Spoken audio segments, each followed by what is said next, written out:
அண்மைச் செய்தி.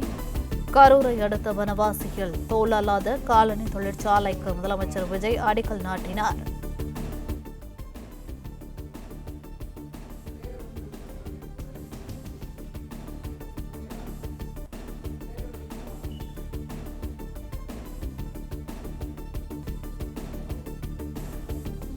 கரூரை அடுத்த வனவாசியில் தோல் அல்லாத காலனி தொழிற்சாலைக்கு முதலமைச்சர் விஜய் அடிக்கல் நாட்டினார்.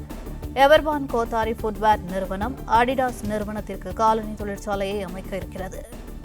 அண்மை செய்தியாக பார்த்து வருகிறோம். 250 கோடி ரூபாய் மதிப்பீட்டில் அமையவுள்ள காலனி தொழிற்சாலைக்கு முதலமைச்சர் விஜய் அடிக்கல் நாட்டினார்.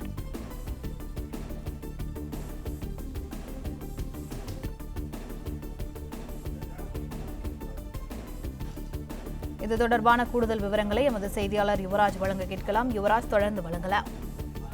வணக்கம். கரூரில் பல்வேறு நிகழ்ச்சிகளில் கலந்து கொண்டிருக்கக்கூடிய தமிழ்நாட்டினுடைய முதலமைச்சர் 850 கோடி ரூபாய் முதலீட்டில் 6750 நபர்களுக்கான வேலைவாய்ப்பு அளிக்கக்கூடிய வகையில் தோல் அல்லாத காலனி தொழிற்சாலைக்கான அந்த அடிக்கல் நாட்டக்கூடிய பணியை இன்று தொடங்கி வைத்திருக்கின்றார். அந்த வகையில் 6750 நபர்களுக்கான வேலைவாய்ப்புகளை அளிக்கக்கூடிய வகையில் எவர்வான் கோத்தாரி ஃபுட்வேர் பிரைவேட் லிமிடெட் நிறுவனம் கரூர் மாவட்டத்தில் அடிடாஸ் நிறுவனத்திற்கான தோல் அல்லாத காலனிகள் 2ஆம் கட்ட உற்பத்தி ஆலை அமைப்பதற்கான அந்த அடிக்கல் நாட்டு பணியை தமிழ்நாட்டினுடைய முதலமைச்சர் ஜோசப் விஜய் இன்று அடிக்கல் நாட்டியிருக்கின்றார்.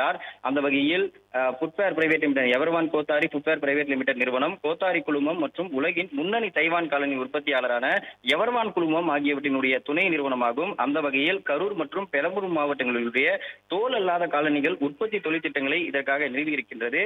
கரூர் மாவட்டத்தில் உலக புகழ் பெற்று இருக்கக்கூடிய அடிடாஸ் நிறுவனத்திற்கான தோல் அல்லாத காலனிகள் உற்பத்தி செய்யக்கூடிய வகையில் 850 கோடி ரூபாய் முதலீட்டில் 6750 நபர்களுக்கு வேலைவாய்ப்பு அளிக்கக்கூடிய வகையில் இந்த 2ஆம் கட்ட உற்பத்தி ஆலை அமைப்பதற்காக திட்டமானது தீட்டப்பட்டிருக்கின்றது. அந்த வகையில் அதற்கான அடிக்கல் நாட்டு பணியானது இன்று நடைபெற்றிருக்கின்றது. அந்த வகையில் தமிழ்நாட்டினுடைய நிலை மேலும் வலுப்படுவது மட்டுமின்றி இந்த மாவட்டத்தில் தொழில் வளர்ச்சி, ஏற்றுமதி மற்றும் பெருமளவிலான வேலை வாய்ப்புகளை, குறிப்பாக மகளிருக்கான வேலை வாய்ப்புகளை உருவாக்கக்கூடிய வகையில் இந்த திட்டம் அமைப்பதற்காக ஏற்பாடு செய்யப்பட்டிருப்பதாக தெரிவிக்கப்படுகின்றது. இந்த 6750 நபர்களுக்கான வேலை வாய்ப்பு என்பது குறிப்பாக மகளிருக்காக வேலை வாய்ப்புகளை உருவாக்கக்கூடிய வகையில் அமைப்பதாக தெரிவிக்கப்பட்டிருக்கின்றது. அந்த வகையில் உள்நாட்டு ஏற்றுமதி போன்றவற்றையும் அதே போன்று கரூர் மாவட்டத்தினுடைய வளர்ச்சியை குறிக்கக்கூடிய வகையில் இந்த திட்டமானது அடிக்கல் நாட்டப்பட்டிருப்பதாகவும், இந்த கரூர் மாவட்டத்தில் குறிப்பாக இந்த காலனி தொழிற்சாலை மூலமாக பல்வேறு நபர்களுக்கு வேலை வாய்ப்புகளை ஈட்டக்கூடிய வகையில் இந்த திட்டம் அமையும் எனவும், அதே போன்று உள்நாட்டு ஏற்றுமதி, தமிழ் மாநிலத்தினுடைய ஏற்றுமதி ஆகியவற்றை பெருக்குவதற்காகவும், தமிழ்நாட்டினுடைய வரவுகளை அதிகப்படுத்துவதற்காகவும் உலக காலனி தொழிற்சாலையில் முன்னணி நிறுவனமாக இருக்கக்கூடிய இந்த அடிடாஸ் நிறுவனத்துடன் இணைந்து புதிய ஒப்பந்தமானது எட்டப்பட்டிருக்கிறது. அந்த வகையில் இதற்கான அடிக்கல் பணிகளானது இன்று நடைபெற்றிருக்கிறது. குறிப்பாக 850 கோடி ரூபாய் முதலீட்டில் 6750 நபர்களுக்கான வேலை வாய்ப்புகளை பெருக்கக்கூடிய வகையிலும் அவர்களுக்கான வேலை வாய்ப்புகளை அளிக்கக்கூடிய வகையிலும் இந்த அடிக்கல் நாட்டு பணியை தமிழ்நாட்டினுடைய முதலமைச்சர் ஜோசப் விஜய் இன்று அடிக்கல் நாட்டியிருக்கின்றார்.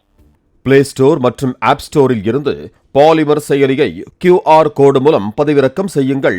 செய்திகளை உடனுக்குடன் பெறுங்கள்.